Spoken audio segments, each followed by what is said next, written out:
조인 국가선박은 반도체를 위한 산업까지입니다. 반도체는 저희 기준으로 다들 아시다시피 대한민국 경제의 핵심 역량이고 대한민국의 미래를 열어갈 그런 핵심적인 산업 분야이면서 전 세계적으로 가장 기술적인 그런 경쟁이 치열한 분야라고 생각합니다.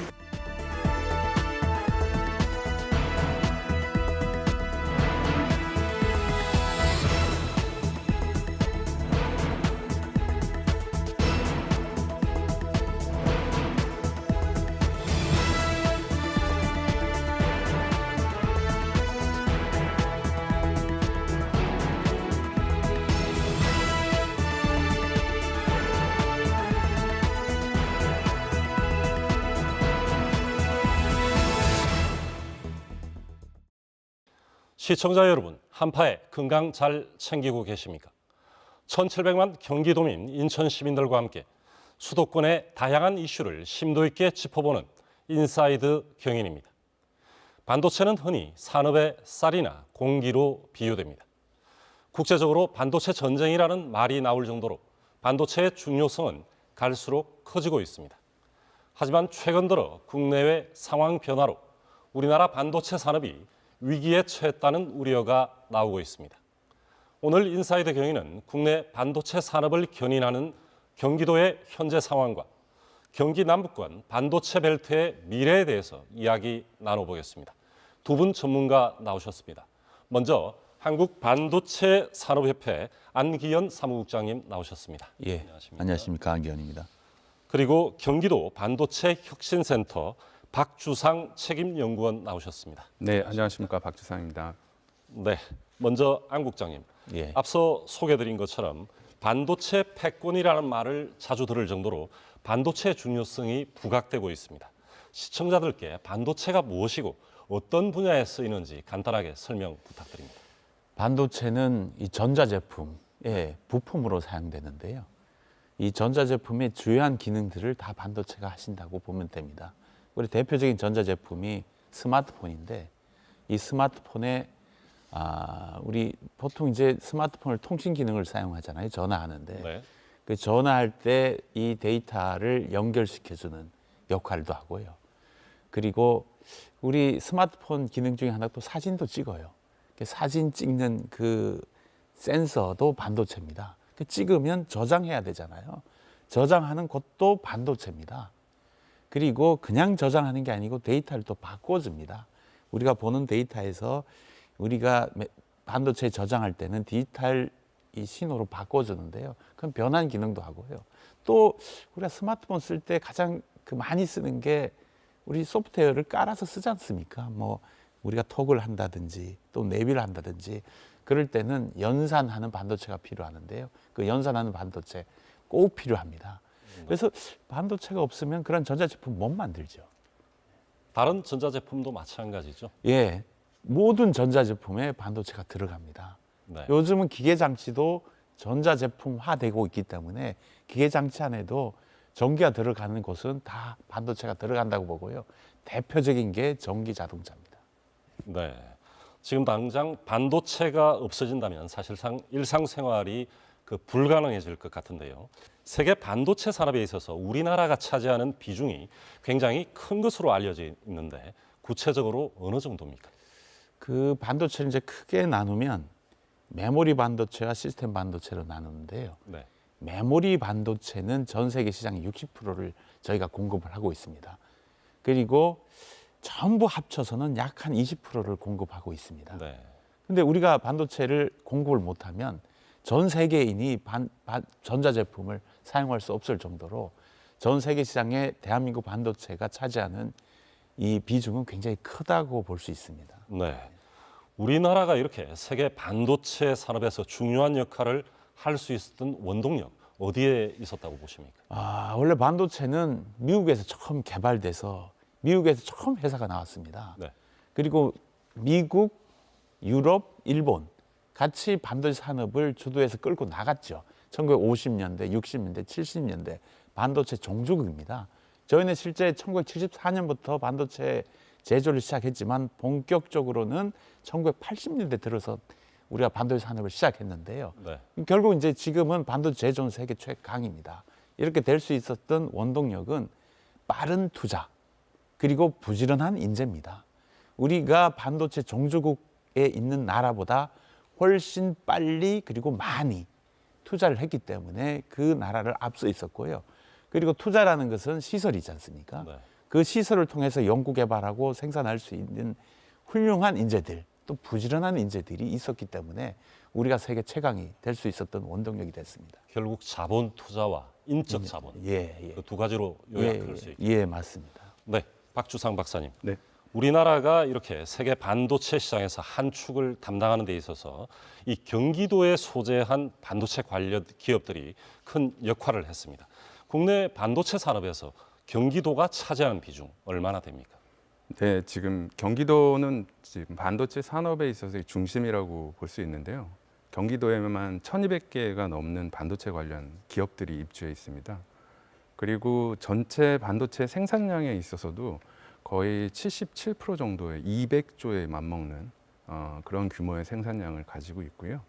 그리고 전체적으로 봤을 때 이 소재 부품 장비 기업들도 거의 한 60% 이상이 경기도에 소재하고 있다라고 보시면 될 거의 겁니다. 경기도에 집중돼 있는 네, 거예요. 모든 반도체 산업이 경기도에 집중되어 있다고 볼 수 있습니다. 네, 박사님. 이렇게 경기도에 반도체 산업이 집중된 이유가 있을 텐데요. 그 기점이 언제부터이고 또 지금처럼 경기도의 반도체 산업이 활성화된 이유는 뭐라고 보십니까?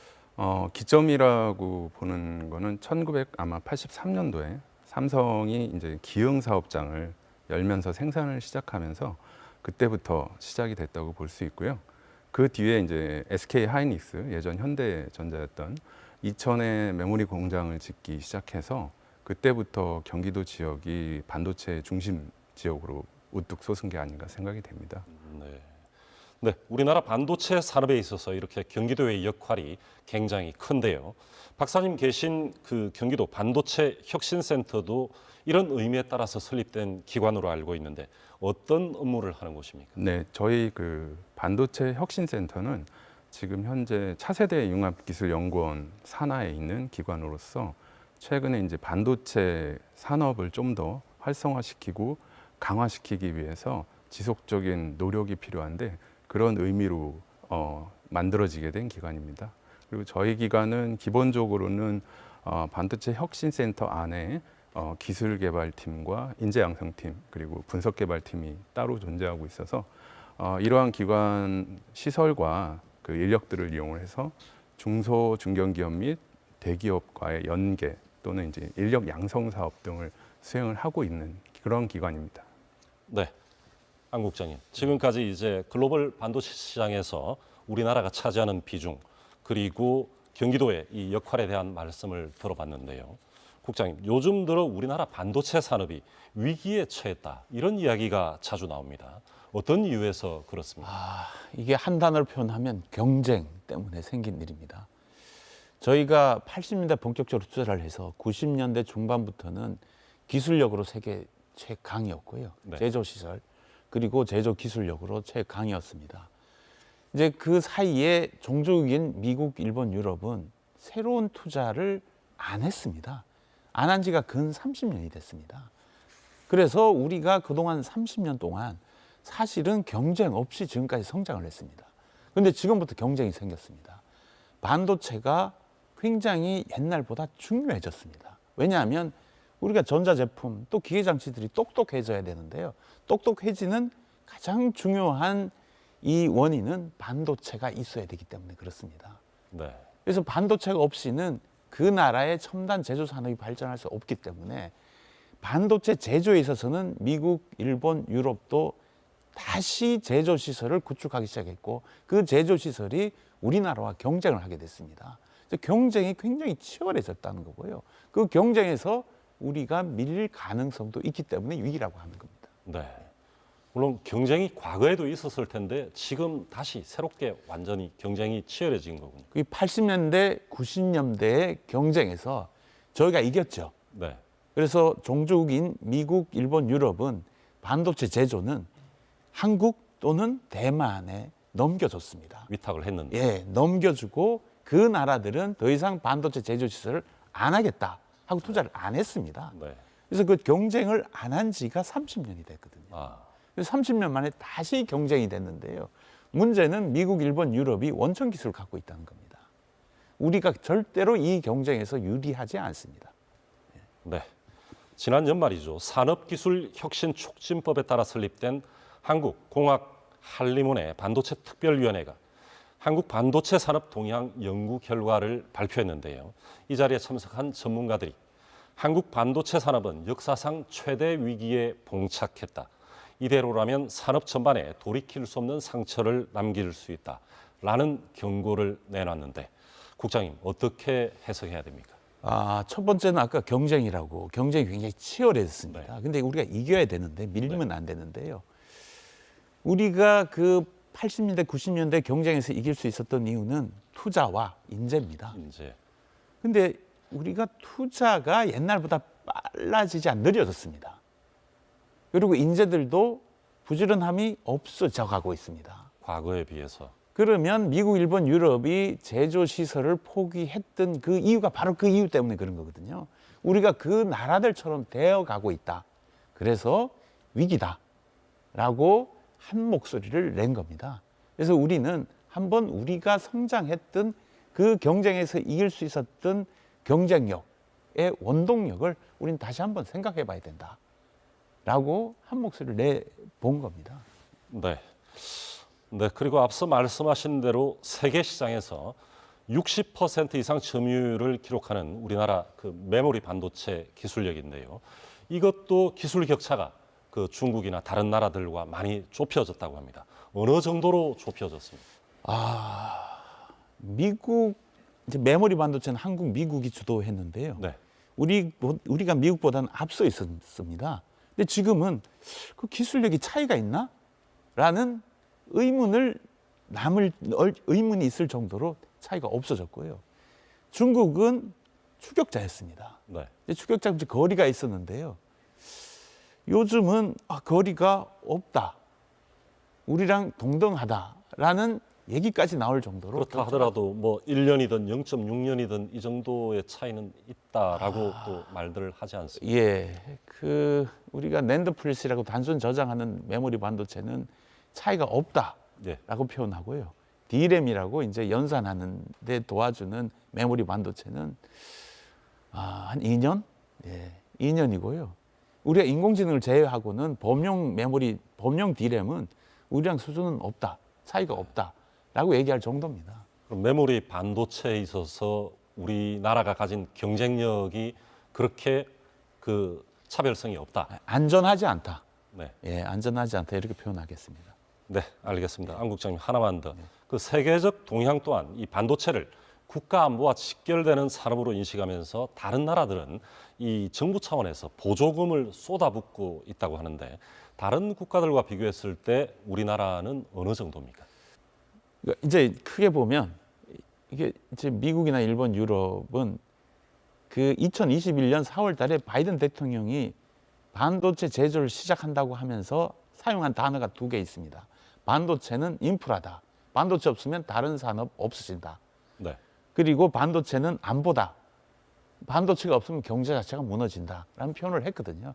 그것 때문에 미국이나 유럽이나 일본은 반도체 지원법을 만들어서 거기에 정부가 나서서 보조금을 줍니다.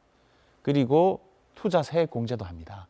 그래서 그 규모가 미국 경우는 최고 투자의 45%까지 줍니다.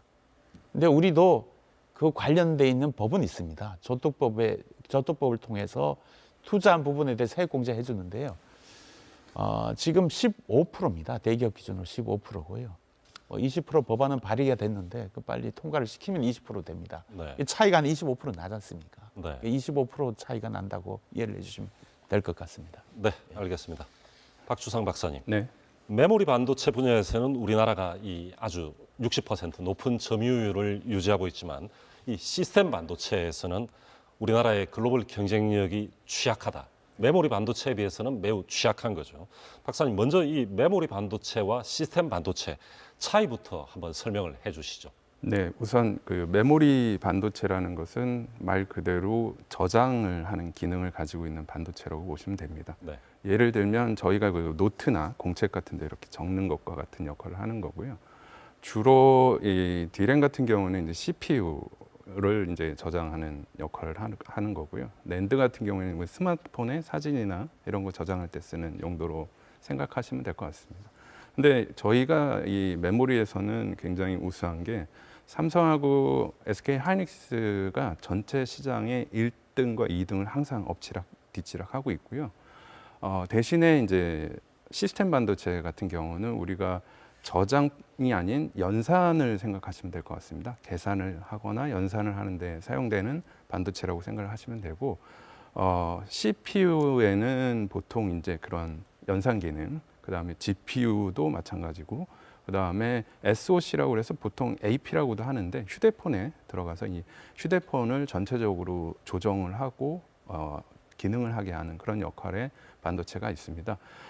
근데 이제 이러한 시스템 반도체 같은 경우에는 TSMC나 최근에 이제 많이 화제가 되고 있는 엔비디아나 인텔 이런 업체들이 워낙 시장을 선점을 하고 있기 때문에 상대적으로 저희 나라는 그런 부분에 있어서 좀 취약한 모습을 보이고 있습니다. 네, 박사님, 우리나라가 그 메모리 반도체에서 강점을 보이는 이유는 무엇이고 또 역으로 그 시스템 반도체가 취약한 이유는 뭐라고 할 수 있을까요? 우선적으로는 앞서서도 안 의원님께서 말씀을 하셨듯이 초기 투자를 굉장히 빠르게 진입을 해서 대량 생산 시스템과 초기 투자 비용을 많이 들여서 시장 선점을 한 게 아주 주요했다고 볼 수 있습니다.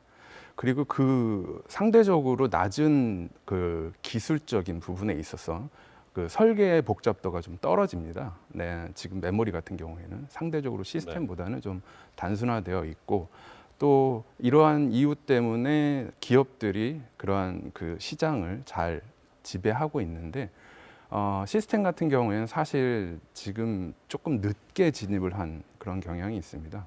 아무래도 이 기술적인 부분에 있어서도 메모리보다는 훨씬 더 복잡하고 설계에 있어서도 굉장히 복잡한 그런 기술적 장벽이 있기 때문에, 그래서 상대적으로 이러한 복잡도뿐만 아니라 또 그 시장 그 설비비라든지 이런 것들이 훨씬 더 많은 비용이 필요를 하게 됩니다.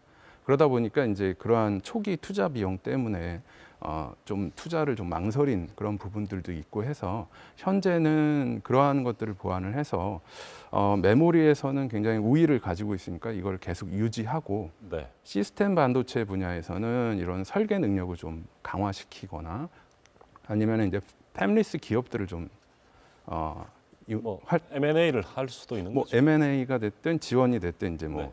그 스타트업들을 뭐 키워준다든지 하는 식으로 좀 산업을 좀 활성화시킬 필요가 있지 않을까 생각됩니다. 네, 알겠습니다. 강 국장님, 예. 그 메모리 반도체 분야에서 우리나라가 지금 우위에 있는데 이 지속 가능한 경쟁력을 확보하기 위해서 해야 되는 선결 과제 뭐가 있을까요?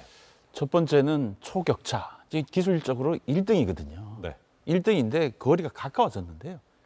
그 거리를 더 넓혀야 됩니다. 그리고 기술력으로 초격차 해야 되고요. 네. 그러니까 기술 연구개발 투자를 잘할 수 있게끔 해줘야 되고요. 메모리 반도체. 메모리 반도체. 예. 두 번째는 시설입니다. 투자입니다. 제조 시설 구축을 빨리 해야 되거든요. 이제 빨리 해야 되는데 저희가 사실은 이제 용인 클러스터가 구축되고 있는데요. 이게 계획대로 구축될 수 있도록 해줘야 됩니다. 세 번째는 인재입니다. 인재들을 계속 공급을 해줘야 됩니다. 그리고 인재들이 유출되지 않도록 또 국가적인 시스템이 좀 필요하다고 봅니다. 네, 한편으로 우리의 약점이라고 할 수 있는 이 시스템 반도체 체력 강화를 위해서 필요한 것들도 많을 텐데요.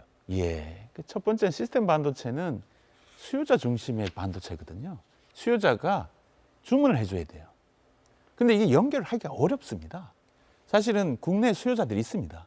자동차 회사, 전자 회사들이 있기 때문에 우리 국내 시스템 반도체 업체하고 국내 수요자하고 연결해서 국내 수요자가 주문을 해줘야 돼요.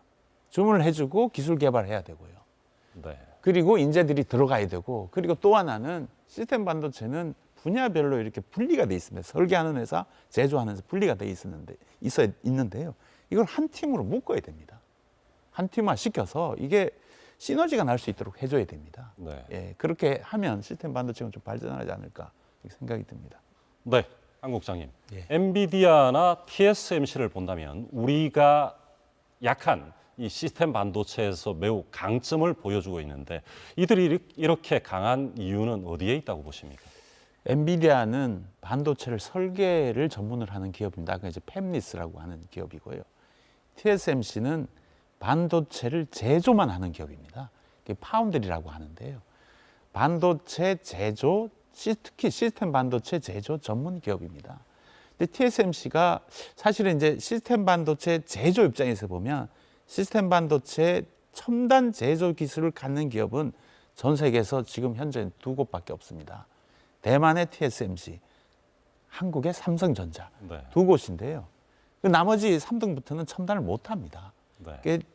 두 기업이 세계 시스템 반도체 제조를 주도하고 있는데 TSMC와 삼성만 놓고 보면 TSMC가 규모가 한 3배 정도 됩니다. 기술력도 조금 앞서 있죠. 네. 근데 TSMC가 그렇게 된 이유는 빨리 했기 때문에 그렇습니다. 시스템 반도체 제조, 위탁 제조를 전 세계 처음 시작한 기업이 대만의 TSMC입니다. 삼성은 늦게 시작했기 때문에 그렇습니다. 그래서 우리가 반도체, 특히 반도체 제조는 투자 타이밍이 굉장히 중요합니다. 누가 빨리 했느냐가 중요합니다. 이건 우리도 앞으로 이 용인 투자를 할 때 새겨볼 만한 일입니다. 엔비디아는 미국의 대표적인 반도체 설계 기업입니다. 미국은 반도체 설계 기업이 많고요. 네. 반도체 설계를 전문으로 하는 미국 기업이 전 세계 시장의 70%를 주도하고 있습니다. 저변이 넓군요. 예. 근데 이 엔비디아가 그런 일을 하다가 인공지능에 들어가는 반도체를 세계 최초로 한 거예요. 최초로 하니까 미국 기업들도 엔비디아를 못 쫓아갑니다. 그래서 이 시스템 반도체는 확실한 수요를 받고 세계 최초로 해야 된다. 그래서 세계 최초로 해야만 시스템 반도체를 잘할 수 있다. 그래서 엔비디아가 생겼다. 엔비디아가 그렇게 강력하게 생겼다. 그렇게 보시면 될 것 같고요.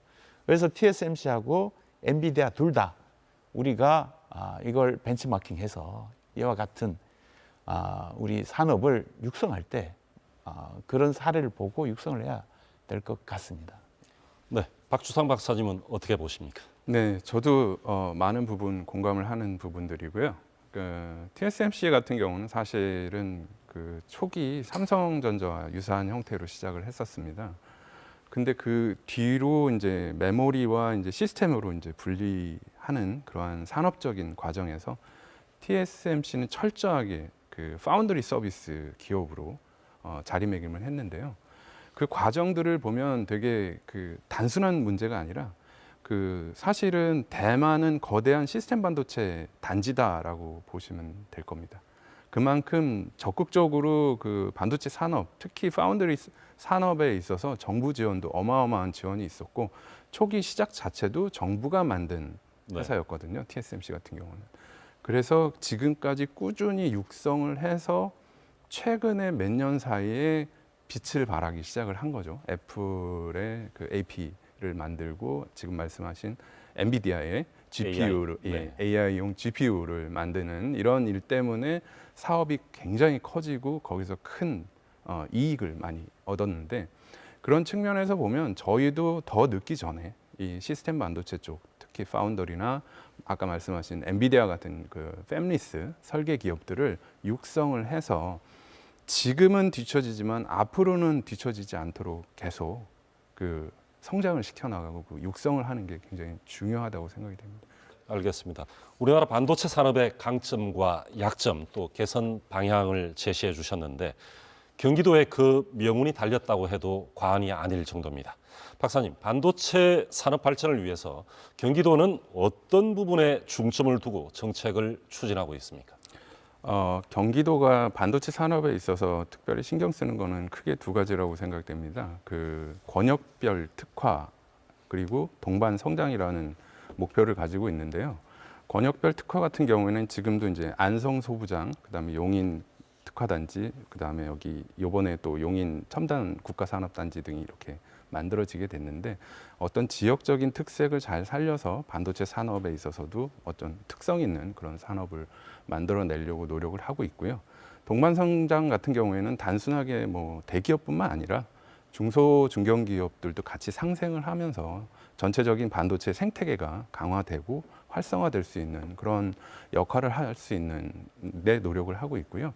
그다음에 산업 생태계에서도 수요를 연결해야 되는 부분이 굉장히 중요한 부분이라고 생각이 됩니다. 그래서 경기도가 그런 측면에 있어서도 이런 기업들과 기업들을 잘 연계하고 그다음에 생태계에 있어서도 그러한 약한 고리나 이런 부분들 특히 뭐 최근에 이제 첨단 패키징이라든지 아니면은 지금 팹리스 기업들을 좀 지원을 해서 그런 약한 부분들을 좀 강화시키려는 노력들을 많이 하고 있고 그런 측면에서 저희 지금 반도체 혁신센터가 기관으로서의 역할을 하고 있는 게 아닌가 생각이 됩니다. 네, 알겠습니다. 박사님, 현재 기준으로 세계 최대 반도체 산업단지로 조성하고 있는 용인 반도체 국가산업단지, 정부가 주도해서 개발을 하고 있는데요. 이 역시 경기도 용인시 일원을 대상으로 합니다. 어떻게 추진되고 있고 이 규모가 어느 정도나 됩니까? 지금 현재 말씀하신 그 국가산업단지는 지금 용인 처인구 남사와 이원동을 이동면을 같이 이제 아우르는 지역인데요. 규모로는 세계 최대가 될 것 같고요. 약 220만 평 정도의 큰 규모의 산단을 조성을 하고 있습니다. 여기에 삼성이 약 350조 가량의 큰 돈을 들여서 거기에 이제 생산 기지를 건설을 하려고 하는데요. 총 그 반도체 생산 기지 6개 정도를 구축을 하려고 하는데 보통 이걸 우리가 팹이라고 얘기를 합니다. 그래서 거기에서 약 6개 정도의 팹들이 만들어지게 되면 아마 세계 최대의 반도체 생산 기지가 되지 않을까 생각이 됩니다. 네, 세계 최대 규모가 된다. 여기에는 우리나라 반도체 산업에 있어서 어떤 기업들이 주로 입주하게 되는 겁니까? 지금 말씀드린 대로 삼성전자가 이제 주 회사가 될 거고요. 그 삼성전자의 생산 기지, 즉 팹을 운영하기 위한 다양한 장비 업체라든지 아니면 팹리스 설계 기업이라든지 그다음에 소재 부품 장비 이러한 모든 반도체 관련 기업들이 다 입주를 해야 될 예정일 것으로 생각이 됩니다. 네.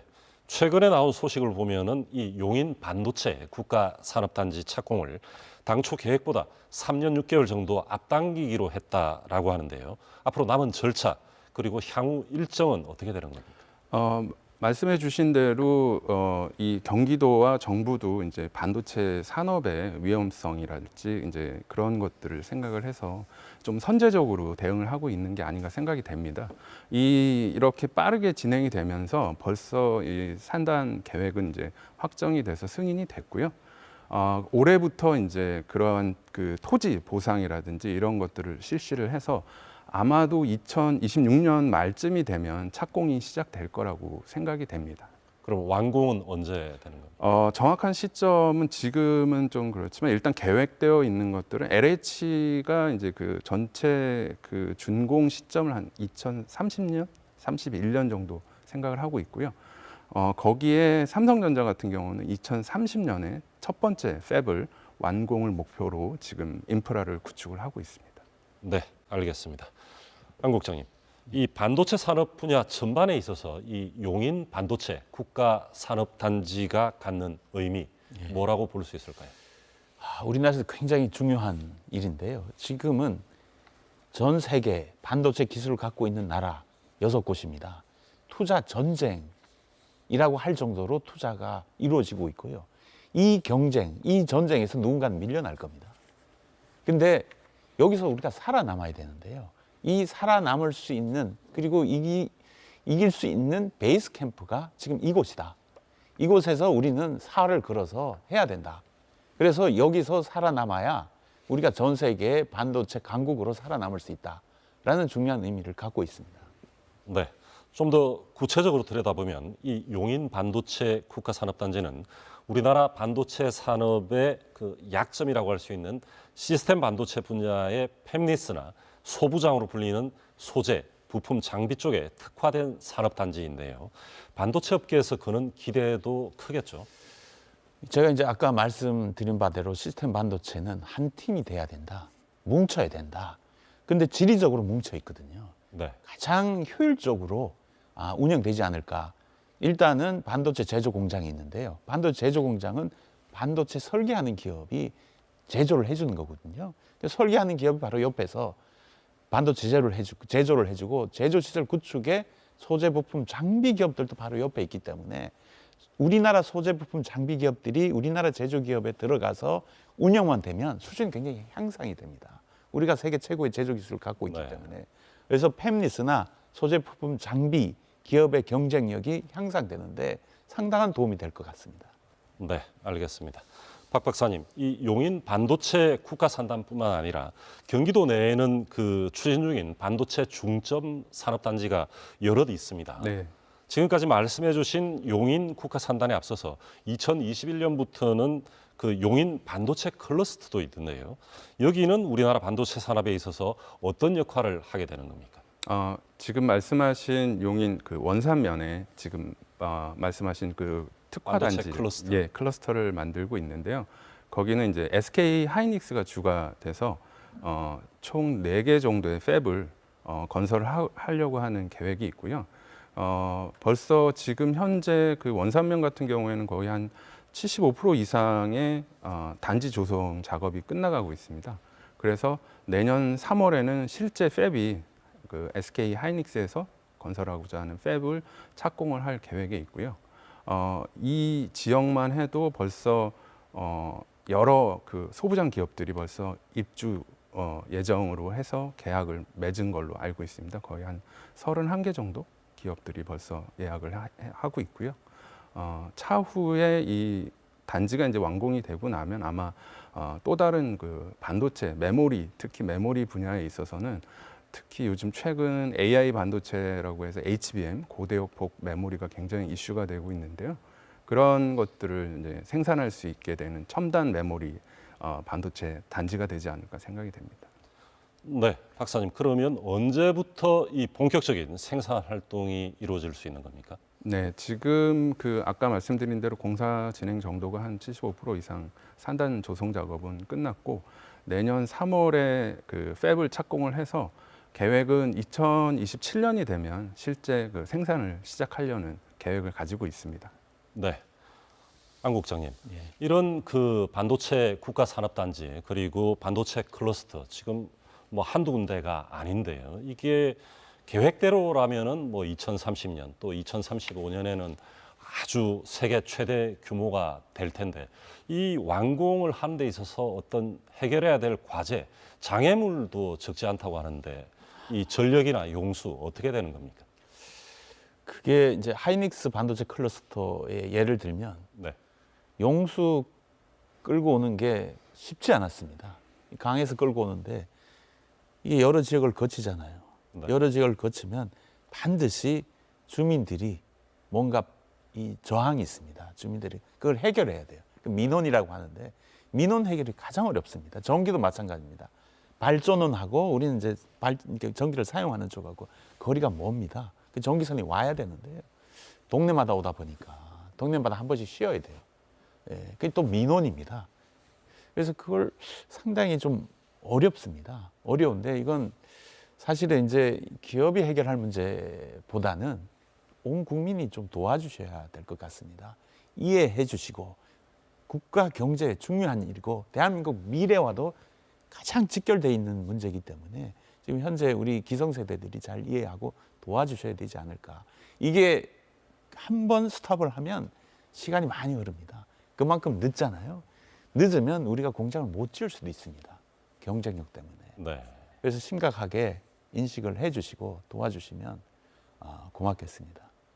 네, 지금 전력과 용수 문제 해결이 이런 산단 완공에 있어서 아주 그 해결해야 될 문제인데요. 경기도에서는 어떤 그 노력, 해결 방안을 갖고 계십니까? 저희 그 경기도 같은 경우는 특별히 이제 반도체 그 산업과가 따로 있어서 거기서 그러한 그 인프라라든지 이런 것들을 직접 지원을 하고 그런 것들을 패스트 트랙으로 뭐 허가를 한다든지 이런 것들까지 노력을 하고 있는 걸로 알고 있습니다. 네, 알겠습니다. 자, 박사님, 삼성전자가 시행하는 이 평택 고덕 산업단지도 빼놓을 수가 없는데요. 2008년에 조성을 시작해서 2017년부터 지금 생산을 하고 있고 최종 완료 시기는 2030년이라고 합니다. 이 평택 고덕 산단은 삼성전자는 물론 우리나라 반도체 산업에 있어서도 비중이 적지 않을 것 같은데 어떻습니까? 말씀하신 그 고덕 산단 같은 경우는 삼성 평택 캠퍼스가 위치하고 있는데요. 총 지금 계획은 2030년까지 총 6기의 팹을 건설을 할 예정이고 현재까지는 1, 2, 3호기까지 팹 3개가 가동이 되고 있고 최근에 와서 4호기 같은 경우는 그 안에 이제 원래는 이제 파운더리 서비스를 같이 하는 메모리와 파운더리가 같이 있는 팹이었는데 최근에 와서 메모리로 전환을 하려는 그런 계획을 갖고 있는 걸로 얘기를 들었습니다. 그게 아마도 이제 메모리가 지금 HBM이라든지 이런 것들 이슈 때문에 그쪽에 좀 더 힘을 실으려는 그런 계획이 있지 않나 생각이 됩니다. 네, 안 국장님, 지금 말씀 중에 그 팹리스 그리고 소부장 같은 이 반도체 산업의 이 전문 용어들이 많이 나오고 있는데 우리 시청자분들이 알기 쉽게 간단하게 설명 부탁드립니다. 반도체 제조하는 공장을 팹이라고 합니다. 이게 패브리케이션인데 네. 그 앞자를 따서 팹이라고 하고요. 근데 이제 반도체가 만들어지려면 설계를 해야 되거든요. 네. 건물 짓는 거와 똑같습니다. 설계하고 설계된 걸 제조하는데 제조하는 시설을 팹이라고 하고요. 설계하는 회사는 또 별도로 있습니다. 시스템 반도체 기준으로 보면 별도로 있는데 이건 팹이 없기 때문에 팹리스라고 부릅니다. 그 제조 공장이 없는 없는 회사라고. 설계 능력만 원래 그렇게 가진 부르면 안 되는데 이름을 그렇게 만들어졌습니다. 그래서 설계 전문 기업인데 그냥 팹리스라고 부르죠. 반도체 산업에서는 팹리스가 설계를 해서 제조를 합니다. 제조를 하고 제조된 걸 전자제품 장착하려면 패키징을 해야 돼요. 패키징 회사는 또 별도로 있고요. 대신에 이 제조 시설을 구축하려면 장비가 필요하잖아요. 네. 그 장비를 이제 장비하는 기업은 별도로 또 있습니다. 그리고 반도체를 만들려면 그 장비에서 만들려면 소재가 필요해요. 소재도 별도 회사가 있습니다. 그리고 장비를 만들려면 그 안에 또 부품이 있어야 돼요. 네. 부품 회사가 별도로 또 있습니다. 네. 그래서 그걸 합쳐서 소재회사, 부품회사, 장비회사 말이 기니까 한자씩 따서 소부장 네. 이렇게 표현을 하고 있습니다. 그래서 특히 반도체 산업을 위해서는 이 클러스터가 더욱 중요하겠군요. 이게 다 연결이 돼 있기 때문에 한 곳에 모여 있으면 굉장히 효율적이죠. 예, 효율적이고 같이 경쟁력이 항상 될 수 있습니다. 알겠습니다. 안 국장님. 이 두 분 다 반도체 산업에 있어서 이 시스템 반도체 분야가 우리나라의 이 약점이다라고 말씀을 해주셨는데 앞으로 경기도에서 만들어질 이 분야 반도체 산업의 체질 개선 잘 될 걸로 보십니까? 잘 돼야 됩니다. 네. 잘 돼야 되고요. 이게 이제 우리가 이 지리적으로 이렇게 집적돼 있는 다 같이 모여서 한 일을 하니까 완팀으로 할 수 있고요. 그리고 이제 아까 말씀드렸듯이 우리가 수요 기업들이 잘 도와주면 우리가 그 기반이 될 수 있는 또는 성장의 기반이 될 수 있는 제품을 만들 수 있을 것 같습니다. 네, 박주상 박사님. 지금 진행 중인 반도체 산업 단지가 하드웨어라면은 그 경기도가 반도체 산업 발전을 위해서 추진하는 여러 정책들은 이 소프트웨어 역할을 할 걸로 보이는데요. 경기도는 이 반도체 전문 인력 양성에 중점을 두고 있다고 하는데 구체적으로 어떤 계획을 갖고 있습니까? 네, 대표적으로 그 경기도가 지금 전문 인력 양성 사업을 통해서 저희 지금 반도체 혁신센터 내에 그 다양한 그 첨단 공정 장비들을 교육용으로 도입을 하고 있고요. 그 공정 장비를 통해서 실질적인 그 장비 교육뿐만 아니라 실무적인 그런 경험들을 할 수 있도록 교육을 진행을 하고 있습니다. 네, 박사님. 대기업이 주도하는 반도체 산업이라고 해도 이 중소기업들이 없다면은 이 완성이 어렵지 않겠습니까? 경기도가 이 반도체 산업 중소기업을 위한 지원 사업 어떻게 하고 있습니까?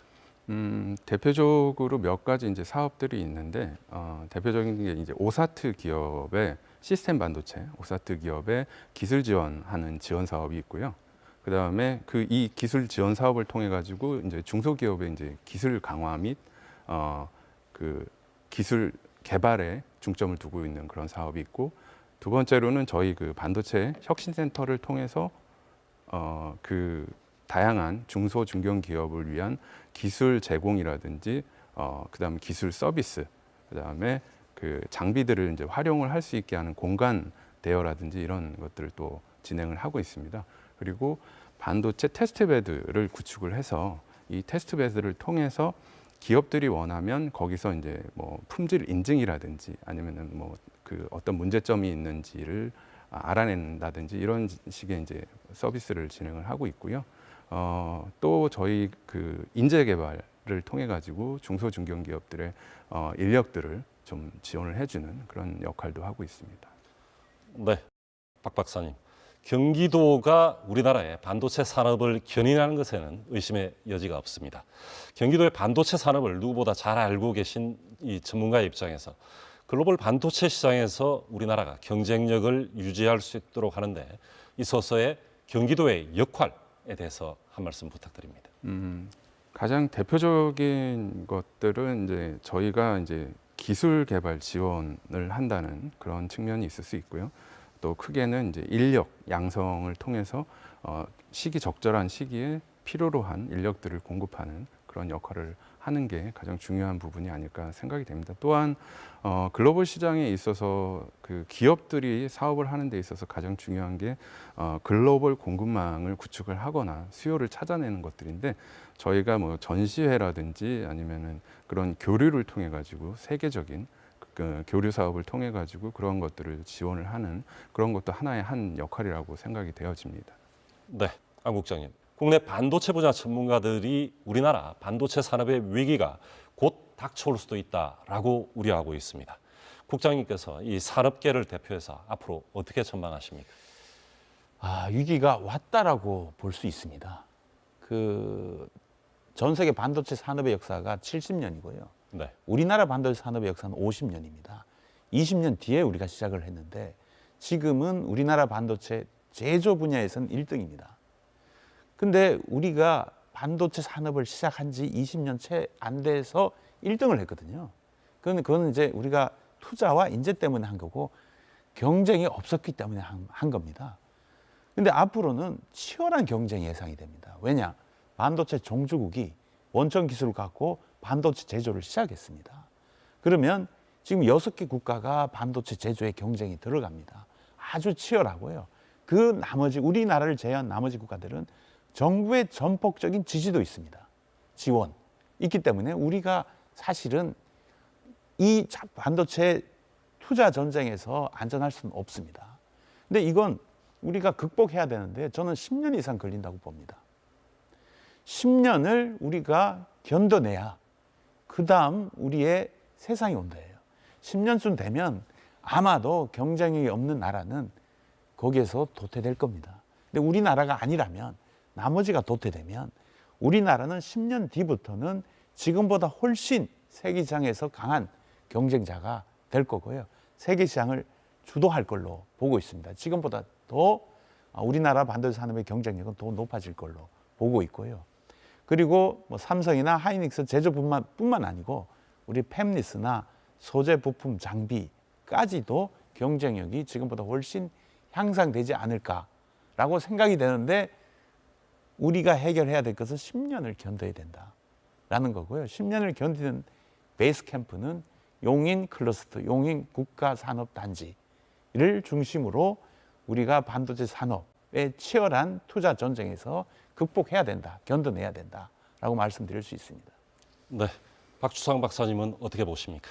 네, 저도 많은 부분에서 공감을 하는 부분입니다. 근데 저희가 갖고 있는 장점이라고 한다면 우리나라가 갖고 있는 그런 어떤 어려움에 직면했을 때 그거를 잘 헤쳐나가는 이런 측면에서 보면 반도체가 지금 위기라고 생각이 되어지는 것만큼 그 위기를 극복하는 데 있어서도 큰 힘을 발휘하지 않을까 생각이 됩니다.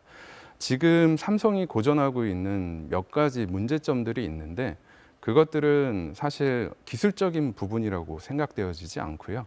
시장 상황에 따라서 그건 큰 회복 가져오지 않을까 생각이 되어지는데요. 시장이 반도체는 어쨌든 앞으로의 시장은 저는 계속 더 확장될 거라는 생각을 가지고 있습니다. 지금은 잠시 어려운 시기를 겪지만 마찬가지로 몇 년 뒤가 될지는 모르겠지만 향후에는 그 반도체 시장의 확장과 함께 저희 나라의 반도체 산업도 화랑기를 맞을 거라고 반드시 생각됩니다. 네, 그러기 위해서 꼭 필요한 시급한 과제 한 가지만 꼽는다면?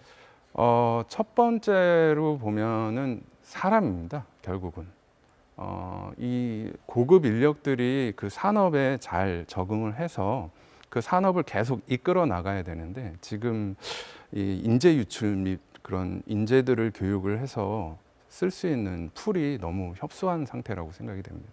그래서 외부로 나가려는 인재들을 보호하고 그다음에 내부적으로도 해외 인력들도 한국으로 데려와서 그 시기적절한 시기에 산업을 위해서 잘 활용을 하는 게 좋지 않을까 생각이 됩니다. 예, 안 국장님. 위기 극복을 위해서 꼭 필요한 시급한 과제 하나를 꼽는다면 지금 그 박 박사님은 인재를 꼽았는데 뭘 꼽으시겠습니까? 전 투자라고 봅니다. 우리가 준비하고 있는 용인에서 투자하는 그 투자가 일정대로 투자를 해서 공장이 가동돼야지 늦으면 우리는 없어질 수 있다. 이러한 위기감 모든 국민이 갖고 있어야 된다라고 생각합니다. 위기감, 예. 그리고 투자. 투자. 예. 네, 오늘 두 분 말씀 잘 들었습니다. 우리나라를 비롯한 미국과 일본 등 반도체 강국들은 글로벌 반도체 패권 전쟁에서 살아남기 위해 사활을 걸고 있습니다. 한국의 반도체 산업을 이끌어가고 있는 경기도의 반도체 기업들이 좀 더 나은 환경에서 기술을 개발하고 생산력을 확대할 수 있기를 기대합니다. 오늘 인사이드 경기는 여기서 마무리하겠습니다. 시청해 주신 여러분 감사합니다.